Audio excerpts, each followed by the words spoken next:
Hey everybody, it's Mitch, and welcome to my next video. Today, we have got another Dungeons & Dragons Prestige Class description for you. And today, from the Complete Warrior, and actually closing out the Complete Warrior, we have the Warshaper. So, let's talk about what we're going to talk about first. So, first off, we're going to talk about what is a Warshaper. Then we're going to talk about, what does it take to become a Warshaper? Then we're going to follow up with what do you get as a Warshaper, and finally we're going to talk about is a Warshaper any good, and how would you go about using them in a build. So let's get into it. So a Warshaper, it's a very interesting one. Basically, these guys are guys that they like to surprise you by changing their form in an instant. These guys are capable of changing their body around, and they are very much able to do that in some very interesting and quite potent ways. So it'll make a lot more sense when we start talking about what they get. So let's move on to what it takes to become a Warshaper. So first off, base attack bonus of, it says race any, but see below. We'll talk about that. Base attack bonus of +4. Okay, so that's fairly simple, straightforward. And next up, it has special. Now, this one is interesting because there's a lot of options for this one. Must be able to change shape in one of the following 5 ways. So you have 5 different options for how to qualify for this one. And the only other requirement is a base attack bonus of +4. So it's somewhat easy to get in. So you have to have either the change shape supernatural ability, which is something that some races will have, such as the Arena, Hound Archon, Bargoth, Doppelganger, Rakshasa, and Slad. They just have that, so they just automatically qualify once they get +4 base attack, which they'll probably get pretty early. They get shape changer subtype. So if you happen to be a lycanthrope or a phasm, then you can get in. That's why it says race any see below. There's some races that just qualify for the special one automatically just by virtue of their race. And then they just have to worry about the base attack. Other races actually have to put some effort into qualifying. Polymorph as spell-like ability. Some races that qualify on this, and you don't have to be the races. You just have to have these abilities. There's just some races that get these, and some are like the Astral Diva, the Plantaire, the Solar, the Kotel, the Marlothi, the Bronze Dragon, the Gold Dragon, the Silver Dragon, the Afridi, the Linoleum Guardianal, the Night Hag, the Ogre Mage. The Ogre Mage and the Pixie. So they all qualify because they have the Polymorph as a spell-like ability. There's probably more. That's almost certainly an incomplete list, but maybe it's not. It's probably complete for the original Monster Manual, though. I'd be able to cast the Polymorph spells. So, okay, any sort of wizard or sorcerer who has Polymorph on their spell list can qualify, and as with psionic casters who can cast it, basically anyone with polymorph, or the wild shape or similar class feature, bear warriors and druids. So bear warriors do qualify, which is very interesting, and it does note that the alternate form ability, which is possessed by Kaisits, vampires, and others, it's insufficient. So you need more than alternate form. You are going to need something more akin to a polymorph in order to get in. Wild shape does work in even the bears. The bear warriors' bear form counts. So that's how to get in. You just have to qualify one of those things and a base attack bonus of +4. Pretty simple, really. It's actually one of the easiest ones to get in, which is nice, and it gets some really good stuff. So yeah, let's talk about what they get. Let's see. They get a D8 hit dice, which isn't bad, it's a little low for a martial, but it's not bad, and they get plenty to make up for it. They have an average base attack, so not great, but not terrible. It's only 5 levels, so it's not so bad. They get a good fortitude save, but a bad reflex and will save. Their skills are 2+ int, so not great, and their list isn't the best. So their chassis is kind of eh, but what they get is pretty nice. So let's start talking about that. First off, they get Morphic Immunities, and this is an extraordinary ability. So basically, they just become immune to critical hits and stunning just all the time. This isn't even while they're in their form. Like, they're just so good at changing their form that they're able to move their internal organs around as need be in order to prevent getting crit. So, someone's coming up to stab you in the vitals. Well, they miss the vitals because guess what? Your vitals moved at the last second. So yeah. And this is an extraordinary ability. So you're actually able to like shift your vitals around even in an anti-magic field. Like, this is non-magical. That's actually kind of crazy that this is that this part's an extraordinary and not supernatural, in all honesty. But it's extraordinary somehow. Yeah. They also get Morphic Weapons. Now, Morphic and that other one makes them immune to stun as well. So stuns and crits. But Morphic Weapons is crazy. So basically what Morphic Weapons is it'll allow you to partially transform your body. So you can like transform your arms or your legs in order to gain attacks of the things that you could normally transform into. It doesn't specify you have to normally be able to transform into it, but I, as a DM, would rule that if you're using this, you can only gain things that you can normally transform into. Honestly, if you let this go rules as written, it gets absolutely insane. You can just grow like an infinite number of tentacles and just start getting like an infinite number of attacks, and that's broken. So I would very much rule it has to be something you can actually transform into, and you are doing a partial transformation, so you're only able to gain as many attacks as the creature that you're partially transforming into has. So there would be a limit on that. Let's see. So yeah, Morphic Weapons, you basically partially transform, and this is usable as much as you want. It is a supernatural ability, as are like the rest of these abilities. So it is only it can't be used in an anti-magic field, but it's a move action, so that's not bad, and it's supernatural, so it doesn't provoke attacks of opportunity or anything. You just activate it as a move action with no real and that's all there is to it. Now you have like your body partially transformed. Now, if you happen to be shapeshifted at the time, because you don't even have to be in an alternate form to do this. You can do this in your normal form. But if you happen to be in an alternate form, you can actually make the natural weapons of that alternate form one size category bigger than they normally are. You could probably do that with your natural form too, just like make your fists one size category bigger. Could be useful if you're a monk, for instance. However, it's pretty hard for a monk to qualify directly for this. I don't know of any monk abilities that allow them to transform. Maybe with Fist of Zokin. Can't do it with Tattooed Monk, though. The best one they have it just emulates alternate form, and just does specify that's not good enough. So, yeah, Tattooed Monk would definitely not qualify, even if with the chameleon tattoo. But anyways, yeah, this is a pretty crazy powerful one.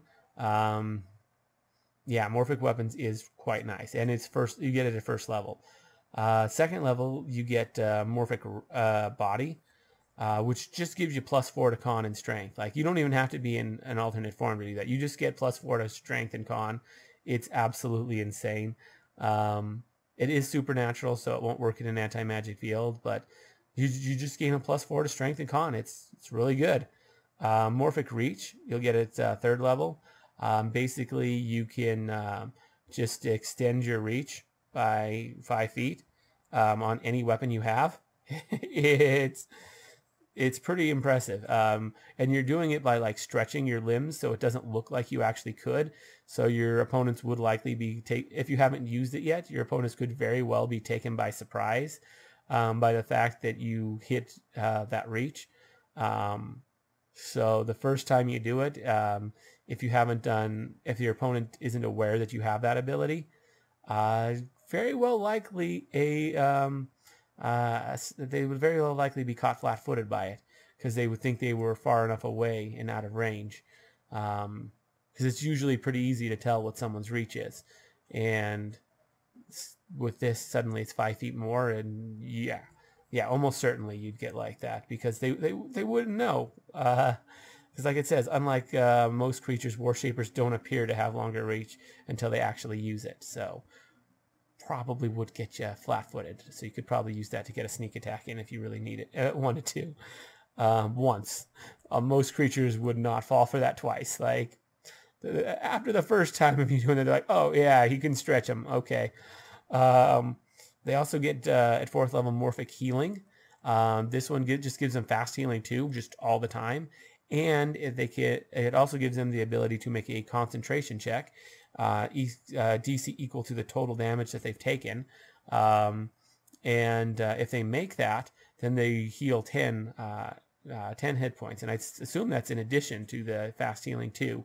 It is a full round action to do this, so not really good in combat, but very good out of combat, especially seeing as there's no limit to how often you can use this. So you can just, once combat ends, you can just sit there basically just healing yourself. Just be like, okay, body, heal up, and just like focus on that for a few rounds until you heal up. And even if you don't make the check, like you still just heal too, and you just keep trying to make that check until you actually have healed enough that, you know, maybe you have a realistic chance of making it. And then, because, you know, maybe you've taken a ton of damage and, you know, there's no way you're making that concentration check. But once you've healed enough, you will. So yeah, Morphic Healing, really good out of combat healing. Really, really solid. Finally, their Capstone at 5th level, Flash Morph / Multimorph. You get one or the other. If your ability to transform is something that you can do at will, so there's no limit to how often you can do it, then you get Flash Morph, which will make it so that you can do your transformations as a move action. As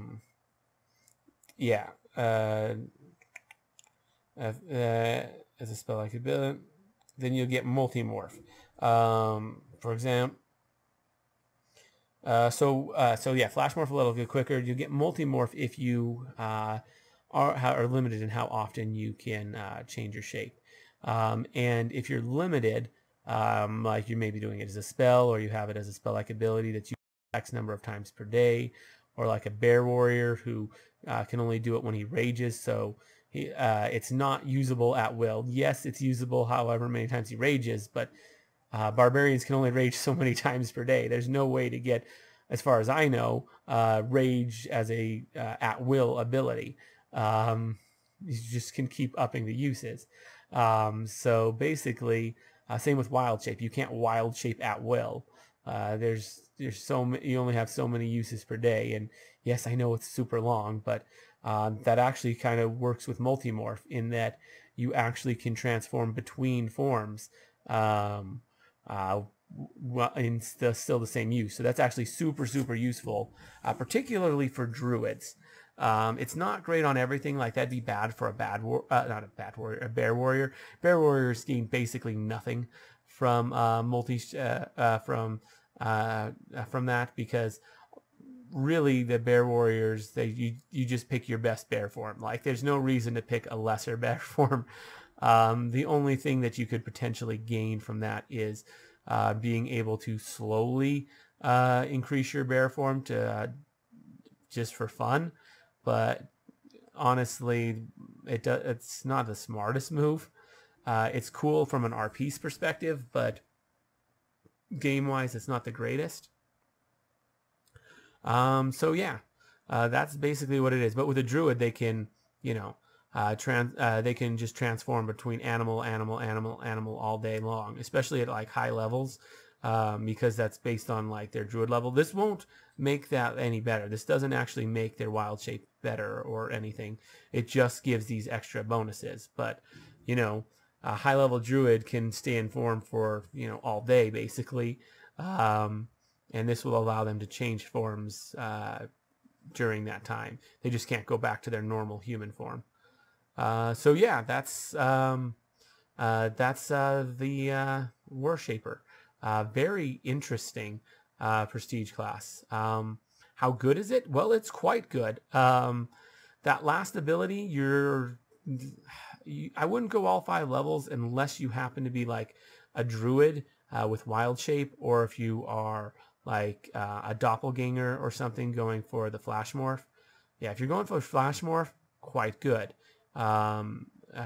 You know, just upping the amount of time, just shortening how long it takes you to transform is nice.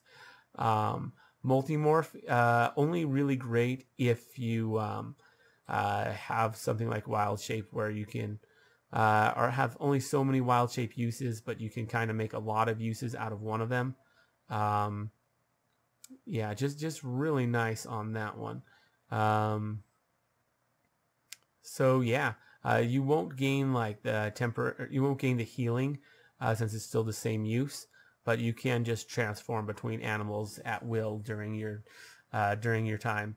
I think it still takes the normal transformation time, but you can still transform you can still transform between them as you see fit, which is really nice.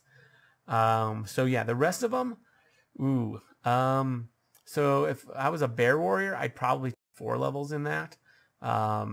Just to get that extra 5-foot reach is really nice. That extra +4 to strength and con. Ooh, that's so nice on a bear warrior. Makes everything much better. I mean, it makes it makes your rages last longer. It makes you hit harder.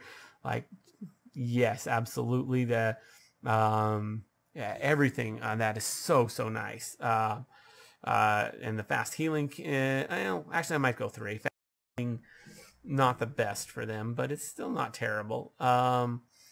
For honestly, it might even be worth a 2-level dip for like a wizard or a sorcerer, just to gain immunity to crits and stun, and the ability to just to gain +4 to strength and con. Like, not really the most important stats, but pretty nice, and you don't have to be transformed to do it. So not a bad option. You do lose 2 levels of casting though, so not the best option, but it's worth looking into. So yeah, it's very solid. Definitely worth a 2-level dip for a lot of classes that qualify. Possibly even going 3 for the right builds, one especially a martial type build. If you can find a way to put that on a monk, even better, because being able to make your because monks get higher damage dice than most, so being able to do that plus bigger size, very nice. Yeah, lots of options for this particular build, for this particular class. Great class, lots of ways to use it in a build. Probably more than what I said, but yeah. Let me know what you guys think down in the comments below. I always love hearing from you. If you enjoyed the video, consider giving it a like. Maybe subscribe to the channel for more Dungeons & Dragons 3.5 content. We do one of these on every single class, race, and prestige class in Dungeons & Dragons 3.5. So ring that notification bell so you never miss out on a video. Anyways, as always, I'm Mitch, and I'll be seeing you